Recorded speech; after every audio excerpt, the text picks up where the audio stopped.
거룩한 주일 우리를 예배의 자리로 부르시는 하나님의 부르심에 순종하여 감사로 찬미로 예배로 나오신 우리 모든 대형의 성도들을 주의 이름으로 환영하며 축복합니다.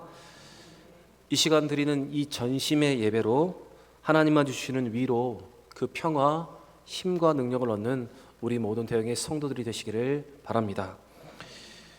어제 오랜만에 교회 대청소를 했습니다.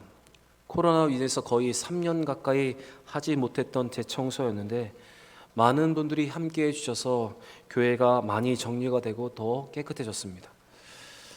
여러분, 우리가 예배드리는 이 성전이 새로워지고 깨끗해지듯이 성령이 거하는 전인 우리의 몸과 우리의 마음도 깨끗해지기를 바랍니다. 성경은 우리에게 우리의 몸이 성령이 거하는 거룩한 전이며 우리가 삶으로 산 제물로 우리 자신을 드려야 한다고 성경은 강조를 하고 있습니다. 로마서 12장 1절에 성경은 우리에게 이렇게 말합니다.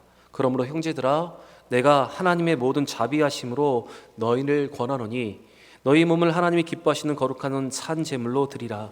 이는 너희가 드릴 영적 예배니라. 이렇게 말씀하십니다. 또 고린도서 3장 16절과 17절에 이렇게 기록되어 있습니다. 우리 함께 읽겠습니다. 너희는 너희가 하나님의 성전인 것과 하나님의 성령이 너희 안에 계시는 것을 알지 못하느냐? 누구든지 하나님의 성전을 더럽히면 하나님이 그 사람을 멸하시리라. 하나님의 성전은 거룩하니 너희도 그러하니라. 아멘. 예배드리는 성전을 깨끗하게 하고 우리의 몸과 마음도 깨끗하게 할 수 있는 여러분과 제가 되기를 바랍니다. 겉으로만 보이는 것만 깨끗하게 하는 것이 아니라 우리 안에 있는 믿음, 영성, 또한 우리의 하나됨, 우리의 삶도 모두 깨끗해지는 우리 모든 대형의 성도들이 되시기를 바랍니다. 우리 옆에 분과 한번 이렇게 인사했으면 좋겠습니다. 성전을 깨끗하게 합시다. 인사하겠습니다. 성전을 깨끗하게 합시다. 다시 한번 인사하겠습니다. 거룩한 산 제물로 드립시다. 인사하겠습니다. 거룩한 산 제물로 드립시다. 아멘. 여호수아와 이스라엘 백성들은 신실하게 약속을 이행하여 자신들에게 구원을 요청한 기브온 사람들을 돕기 위해서 전쟁터로 나갔습니다. 그렇게 신실하게 약속을 지키려는 여호수아와 이스라엘 백성들에게 하나님은 분명한 승리의 확신, 승리의 약속을 그들에게 주셨습니다. 그리고 그들에게 승리를 허락해 주셨습니다. 이스라엘 군대는 그 5개의 연합군을 서쪽에 있는 베도론까지 추격했습니다. 그리고 나서 남서쪽에 있는 아세가와 막게닷까지 쫓아갔습니다. 이스라엘 군대가 추격한 그 거리는 약 48km가 되는 거리였습니다. 그런데 이렇게 남부 동맹군이 퇴각하여 베도론의 비탈길에 내려갈 때 엄청난 일이 일어났습니다. 그것은 그 비탈길, 곧 정상에서 내리막길 쪽에 큰 덩어리의 우박이 내리기 시작한 것입니다. 다시 말씀드리면 도망하는 적군 쪽을 향하여서 큰 우박이 쏟아지기 시작했습니다. 그래서 이스라엘 백성들의 칼에 죽은 사람들보다 이 갑작스럽게 내린 우박에 맞아서 죽은 사람들이 더 많았다, 성경은 기록을 하고 있습니다. 우리 11절 말씀을 같이 한번 읽어보겠습니다. 11절입니다. 그들이 이스라엘 앞에서 도망하여 베도론의 비탈길에서 내려갈 때에 여호와께서 하늘에서 큰 우박 덩어리를 아세가에 이르기까지 내리심에 그들이 죽었으니 이스라엘 자손의 칼에 죽은 자보다 우박에 죽은 자가 더 많았더라. 아멘. 여러분, 사람들이 칼에 죽은 사람보다 갑자기 내린 이 우박에 죽은 자가 더 많았다는 것, 여러분 무엇을 의미하는 것일까요? 갑자기 일어난 이 초자연적인 역사로 그들이 승리를 거두게 된 것은 어떤 의미일까요? 여러분 한번 생각해 보시기 바랍니다. 이 모든 초자연적인 역사는 하나님이 그 전쟁에 개입하셨다는 증거입니다.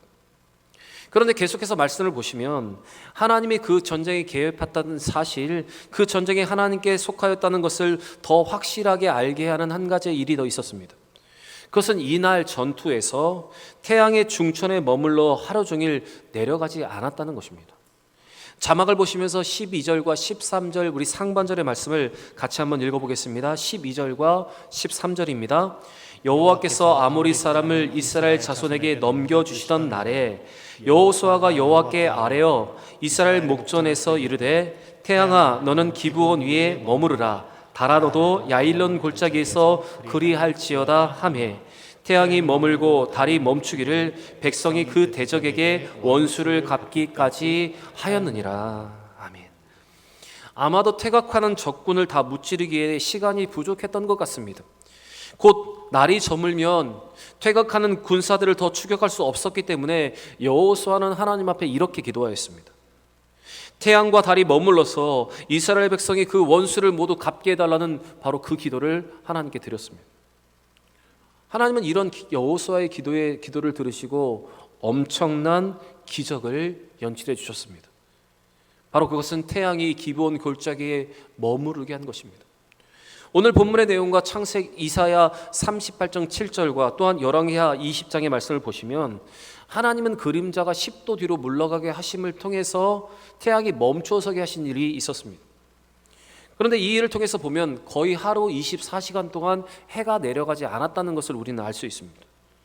그래서 적들은 숨을 겨를이 없이 계속해서 패배를 거듭하게 되었습니다. 여러분, 지금 두 가지의 기적이 일어났습니다. 하나는 우박이 내려서 칼에 죽은 사람보다 우박을 맞아서 죽은 사람이 더 많았다는 것과 또 하나는 태양이 멈추어서는 초자연적인 역사가 일어났다는 것입니다. 여러분, 이와 같은 초자연적인 역사들은 여호와께서 이스라엘을 위해서 싸우고 계심을 보여주는 분명한 징표이며 전쟁이 하나님께 속하였다는 증거이고 또 하나님께서 가나안의 악을 철저히 심판하시겠다는 하나님의 의지의 표출이었습니다. 여러분, 이와 같은 초자연적 역사에 대해서 성경은 이것을 이적이라고 말을 합니다. 성경은 때때로 이적이라는 말과 기적이라는 말을 함께 사용하고 있는데 이 이적과 기적은 분명한 차이가 있습니다. 똑같은 초자연적인 역사인데 이적은 분명한 목적을 가지고 하나님이 행하시는 그 능력을 말하는 것입니다. 출애굽기 4장 8절 말씀을 보시면 하나님은 모세에게 두 가지의 초자연적인 역사를 보여주십니다. 한 가지는 그가 들고 있는 지팡이를 던졌을 때 그 지팡이가 뱀이 되게 하시고 다시 꼬리를 잡으니까 그 뱀이 다시 지팡이가 되는 한 가지의 기적, 또 한 가지는 모세의 손을 그의 품에 넣었을 때 손에 문둥병이 생기는 것, 다시 그 손을 품에 넣었을 때 손이 깨끗해지는 그 두 가지의 기적을 그에게 보여주셨습니다. 그런데 하나님은 이 두 가지의 기적을 모세에게 보여주시면서 이것은 분명한 이적이 되겠다고 말씀하십니다. 무엇인가 하면 강팍한 애굽 사람들에게 하나님의 살아계심을 알게 하는 것, 그들이 출애굽하여서 그들의 백성들을 그 땅에 내어주게 하도록 하시는 분명한 목적이 있는 이적이었습니다. 또 애굽에 내리신 10가지의 모든 재앙도 이 초자연적인 역사도 모두 하나님의 분명한 목적을 가지고 있는 이적이었습니다. 그런데 오늘 본문에서 하나님이 이 기브온의 전쟁 속에서 베풀어 주시는 이 여호수아와 이스라엘에게 베풀어 주신 이 기적도 또 이적입니다. 그런데 이 이적은 오늘 성경의 기록대로 전에도 일어나지 않았고 후에도 일어나지 않은 전무후무한 이적이었습니다. 그래서 성경은 이 일에 대해서 분명하게 기록을 하고 있습니다. 우리 14절 말씀을 같이 한번 읽겠습니다. 14절입니다. 여호와께서 사람의 목소리를 들으신 이와 같은 날은 전에도 없었고 후에도 없었나니 이는 여호와께서 이스라엘 위하여 싸우셨음이니라. 하나님께서 사람의 기도를 들으시고 태양을 멈추게 하신 것은 전에도 없었고 후에도 없었던 일이다. 이것은 분명 하나님께서 이스라엘 백성들을 위해서 싸우시는 하나님의 능력이었다. 바로 이것이 성경의 기록입니다. 이러한 전무후무한 이적, 특별한 기적이 일어났습니다. 그런데 여러분, 우리가 주목해 보아야 하는 것은 이 이적, 이 기적이 언제 일어났느냐 하는 것입니다. 여러분, 이 놀라운 기적은 이스라엘의 기브온 족속을 돕기 위해서 전쟁터에 나아갔을 때 일어난 일입니다. 그들이 신실하게 하나님 앞에서 한 모든 약속을 지키기 위해서 대적과 싸울 때 일어난 일입니다.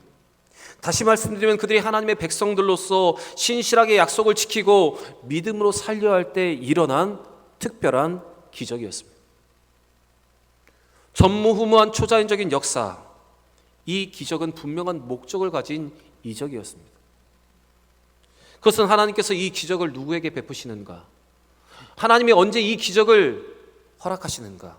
이 하나님의 특별한 은혜와 이 능력은 누가 경험하게 되는 것인가? 그것을 보여주기 위한 분명한 목적이 있는 이적이라는 것입니다. 여러분, 이와 같은 기적, 곧 이적은 신실하게 약속을 이행하는 자들에게 주시는 특별한 은혜입니다. 이 기적은 신실하게 약속을 이행하고 연약한 자를 도울 때 일어나는 하나님의 은혜입니다. 오늘 성경의 기록대로 하나님께서 사람에게 하는 이와 같은 기도를 들으신 것은 바로 연약한 자를 돕고 신실하게 약속을 이행하는 자들에게 주시는 특별한 응답이었습니다. 요한일서 4장 14절부터 16절 말씀을 보시면 성경은 우리가 연약한 자를 위하여 기도하는 것에 대해서 반드시 응답하신다고 약속을 하고 있습니다. 그래서 요한일서 5장 14절에 이렇게 기록되어 있습니다. 우리 같이 한번 읽어보겠습니다. 그를 향하여 우리의 가진 바 담대함이 이것이니 그의 뜻대로 무엇을 구하면 들으심이라. 그의 뜻대로 무엇을 구하면 들으신다. 하나님 우리에게 이렇게 약속하십니다. 여러분, 이스라엘이 승리한 것은, 그들에게 이와 같은 기적이 일어나는 것은 하나님이 그들을 위해서 싸우셨기 때문입니다. 그런데 이러한 하나님의 개입은, 이러한 이적은 신실하게 약속을 이행하는 자들, 믿음으로 살려하는 자들에게 주시는 하나님의 특별한 응답이었습니다. 여러분, 우리 하나님은 오늘도 신실한 자들을 위해서 싸우시는 하나님이십니다. 연약한 자들을 돕기 위해 기도하는 자들의 기도에 응답하시는 분이 바로 우리 하나님이십니다. 믿음으로 살려하는 자들에게 하나님은 오늘 이와 같은 기적, 이와 같은 이적과 능력을 베풀어 주시는 우리의 아버지십니다. 오늘 우리가 이 말씀을 통해서 보고 듣고 이 깨달은 이 기적과 응답을 저는 우리 모든 대형의 성도들이 누리기를 원합니다. 신실하게 살고 하나님의 뜻대로 살고 믿음대로 살려고 하여서 이와 같은 응답과 이와 같은 역사를 경험하는 우리 모든 대형의 성도들이 되시기를 바랍니다. 여호수아는 기브온을 치러 왔던 적들이 패하여 도망하자 모든 군대를 이끌고 길갈 진영으로 돌아왔습니다. 여호수아와 이스라엘 군대들은 이 기브온을 위하여 4번의 전투를 마쳤기 때문에 아마 그들은 지쳐 있었을 것입니다. 또 5개국의 연합군을 한 번에 물리치는 것은 무리였다는 판단 때문에 아마 그들은 이 진영으로 돌아왔습니다. 그런데 이 진지로 돌아와 있던 여호수아에게 엄청난 첩보가 접수되었습니다. 그것이 무엇인가 하면 기브온의 전투에서 패하여 퇴각한 이 5명의 왕들이 한 동굴에 숨어 있다는 것이었습니다. 우리 17절 말씀 같이 한번 읽어보겠습니다. 17절입니다. 어떤 사람이 여호수아에게 고하여 이르되 막게다의 굴에 그 5 왕들이 숨은 것을 발견하였나이다 하니, 이렇게 엄청난 첩보를 접수한 여호수아는 군사들을 이끌고 그들이 숨어 있는 이 막게다 굴에 와서 큰 돌을 굴려서 그 굴을 막고 지키게 하였습니다. 그리고 그들의 왕과 군사들을 분리시킨 후에 남아있는 군사 잔류병들을 공격하기 시작했습니다. 바로 그들이 자신들의 성읍에 돌아가지 못하도록 그들을 빨리 추격했다는 것입니다. 만약 군사들이 자신들의 견고한 성읍으로 돌아가게 된다면 그들은 다시 군여를 정비하여서 다시 이스라엘을 공격할 수 있기 때문에 여호수아는 빠른 판단과 빠른 결정력을 가지고 이러한 일을 진행했습니다. 제가 18절과 19절의 말씀을 제가 한번 읽어보겠습니다. 여호수아가 이르되 굴 어귀에 큰 돌을 굴려 막고 사람들을 그 곁에 두어 그들을 지키게 하고 너희는 지체하지 말고 너희 대적의 뒤를 따라가 그 후군을 쳐서 그들이 자기들의 성읍에 들어가지 못하게 하라. 너희 하나님 여호와께서 그들을 너희 손에 넘겨주셨느니라 하고, 분명 지도자들과 떨어진 군사들은 어떻게 싸워야 할지 몰랐을 것입니다. 그래서 그들은 우왕좌왕했을 것이고, 그래서 그들은 진멸되었고, 성읍에 도망한 군사들은 소수에 불과했습니다. 여러분, 이와 같은 전쟁의 성과는 여호수아와 이스라엘 백성들이 생각한 것보다 더 큰 것이었습니다. 또 인간적인 계산과 판단으로 보아도 그들이 예상했던 시간보다 더 훨씬 빠른 시간을 통해서 그들이 이 가나안을 정복할 수가 있었습니다. 여러분, 이와 같은 가나안의 정복은 인간이 초월하는 하나님의 시간에 의해서 진행되고 있다는 사실을 오늘 우리에게 보여주고 있습니다. 그리고 하나님께서는 신실하게 약속을 이행하려는 자들에게, 믿음으로 살려 하는 자들에게 그들이 생각하지도 못했던 이 특별한 은혜를 지금 그들에게 더 부어 주시고 계신 것입니다. 신실하게 기브온을 돕기 위해서 전쟁에 참여했던 여호수아와 이스라엘 백성들, 그들은 생각하지 않은 승리를 통해서 예상보다 더 빠르게 가나안을 정복할 수가 있었습니다. 이스라엘은 기브온을 구하기 위해 참여한 이 전쟁에서 승리 이상의 승리를 그들은 맛보게 되었습니다. 여러분, 우리는 오늘 이 말씀에서 신실한 자들을 위해서 싸우시는 하나님, 신실한 자들에게 베푸시는 은혜가 어떤 것인가를 우리는 오늘 이 말씀을 통해서 발견할 수 있어야 합니다. 하나님은 신실한 자들에게, 신실하게 약속을 이행하는 자들에게, 믿음으로 살려하는 자들에게 오늘 본문에 나타난 것 같이 인간이 생각할 수 없고 인간이 계산하지 못했던 부분까지도 하나님께서 은혜를 더하여 주시는 분이십니다.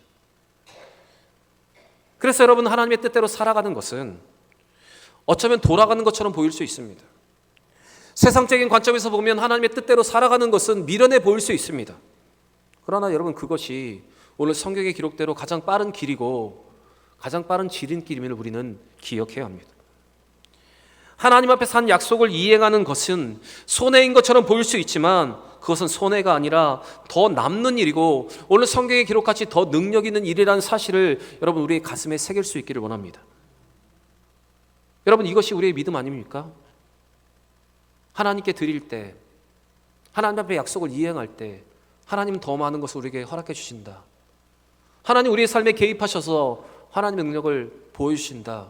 여러분, 이것이 우리의 믿음 아닙니까? 여러분, 이 질문에 대해서 여러분 아멘으로 화답하실 수 있습니까? 그렇다면 여러분, 우리가 이 믿음을 가지고 우리는 오늘도 믿음으로 잘 행하고 있습니까? 우리는 인간적인 생각과 계산으로 살아갈 때가 많이 있습니다. 예수를 믿지만 아직도 버리지 못하는 인간적인 계산과 방법으로 살아갈 때가 있다는 말입니다. 그래서 약속을 지키는 것이 손해라고 생각해서 그 약속을 지키지 않을 때가 있습니다. 사람과 한 약속도 그렇고 하나님께 한 약속도 그렇습니다. 그런데 여러분, 이것을 아셔야 합니다. 우리가 믿음의 사람으로 신실하게 약속을 이행하지 않고 쌓아둔 모든 것은 하나님이 부시면 한 번에 날아갈 수 있다는 사실을 우리는 기억해야 합니다. 우리가 아끼고 쌓아둔 모든 것이 한 번 하나님이 부시면 다 날아갈 수 있다는 사실을 우리는 기억해야 합니다. 하나님께 드려야 할 시간을 드리지 않고 하나님께 예배해야 드려야 할 시간을 드리지 않고 쌓아둔 모든 시간이 여러분 무용지물이 될 수 있다는 사실도 우리는 깨닫고 알아야 합니다. 마태복음 6장 19절부터 21절에 그래서 예수님이 우리에게 이렇게 말씀을 하십니다. 우리 같이 한번 읽어보겠습니다. 너희를 위하여 보물을 땅에 쌓아두지 말라. 거기는 좀과 동록이 해하며 도둑이 구멍을 뚫고 도둑질하느니라. 오직 너희를 위하여 보물을 하늘에 쌓아두라. 거기는 좀이나 동록이 해하지 못하며 도둑이 구멍을 뚫지 못하고 도둑질도 못하느니라. 내 보물이 있는 그곳에는 내 마음도 있느니라. 아멘. 여러분, 하나님은 오늘도 하나님께 마음을 두고 하늘에 소망을 두고 믿음으로 행하는 자들, 믿음으로 살려하는 자들에게 이와 같은 은혜를 허락해 주십니다. 하나님은 신실한 자들에게 은혜를 베푸시고 능력을 베풀어 주십니다. 그렇게 우리는 하나님의 뜻대로 하나님을 향한 이 믿음으로 우리는 다시 한번 살기를 다짐하고 우리는 그렇게 믿음으로 살아가야 합니다. 신실한 자들을 위해 싸우시고 신실한 자들에게 믿음으로 살아가는 자들에게 은혜를 베푸시는 하나님을 기억하시면서 여러분 더 신실하게, 더 진실하게, 더 거룩하게 살아갈 수 있는 여러분과 저의 삶이 되기를 원합니다. 여러분, 우리는 오늘 이 본문에서 신실한 자들에게 주시는 하나님의 특별한 응답과 능력, 그 은혜가 무엇인가를 보았습니다. 저는 저와 여러분, 우리 모든 대형의 성도들이 이와 같은 이적과 하나님의 기적과 이 응답과 능력을 모두 다 누리기를 원합니다. 그런데 여러분, 이 은혜를 누리려면 우리가 먼저 신실한 자들이 되어야 합니다.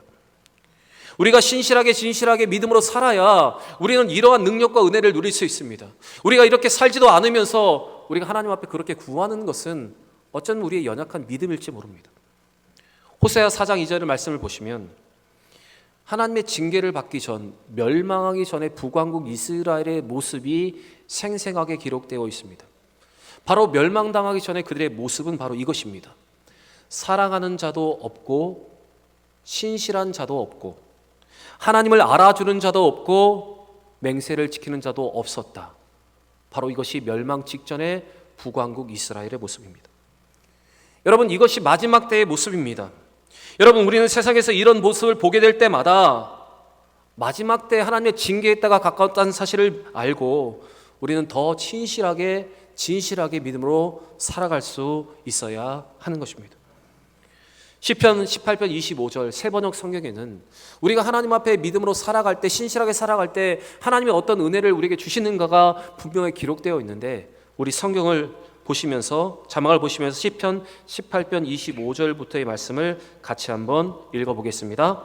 주님께서는 신실한 사람에게는 주님의 신실하심으로 대하시고 흠이 없는 사람에게는 주의 완전하심을 보이시며 깨끗한 사람에게는 주의 깨끗하심을 보이시며 간교한 사람에게는 주의 절묘하심을 보이십니다. 사랑하는 대형의 성도 여러분, 신실한 자들에게 신실하게 대우하시고 그들을 위해 싸우시는 하나님, 그 하나님의 기적과 그 능력과 그 은혜를 얻기 위해 우리 모두 다 신실하게 살아갈 수 있는 저와 여러분이 되기를 원합니다. 더 신실하게 살아서 하나님이 우리에게 허락하실 그 은혜와 기적과 응답을 모두 다 누리는 우리 모든 대형의 성도들이 되시기를 주의 이름으로 다시 한번 간절히 축원합니다.